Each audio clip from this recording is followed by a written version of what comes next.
बिस्मिल्लाहिर्रहमानिर्रहीम। ए जनाब साडी स्वैग नहर है ते हवेली लखा बसीरपुर ते जनाब इस तरह ही अड्डा कांड सिंह इस एरिया जनाब ये पानी देंदी है पाक पतन तक। ए जनाब हर 6 महीने बाद नहर आंदी है, 6 महीने बंद रहिंदी है।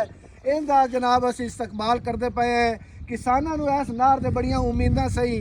वो जनाब कह रहे सी भी पानी आवे, साड़ी मेहनत जिहड़ी असीं कर रहे हैं, साड़ियां फसलां जनाब उन्हां नूं पानी नहीं मिलता पिया क्योंकि बिजली भी ना होने के बराबर है, आंदी नहीं पई। तो उदों जनाब सोलर भी किसी कोल है या किसी कोल नहीं है। यह निगाल तुसीं चेक करो जनाब, ये हर साल ये किसानां दी मेहनत दी एक उम्मीद बनते आंदा है। तो असी भी जनाब बड़े खुश है तो किसान भी साढ़े बड़े खुश हैं भी ये पानी आंदा पिया है। ये पानी एक बड़ी उम्मीद होंदी है किसानां दी क्योंकि रेत दे पानी नाल जनाब मकइयां नूं खास तौर ते रेत दा पानी लगदा तो उन्हां दी पैदावार विच भी बहुत ज़्यादा फर्क पैंदा है, बहुत ज़्यादा पैदावार आंदी है।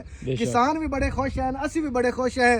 तो दुआ गो है भी अल्लाह पाक ये जेड़ा पानी आंदा पिया है ये खैर अफीयत नाल पहुंचे तो ये खैर तो बरकत वाला पानी आवे, किसानां दे फायदे वास्ते ये पानी होवे। ये जनाब दोबारा फिर जनाब इस पानी का असीं इस्तकबाल कर रहे हैं फुल्लां दियां पत्तियां नाल।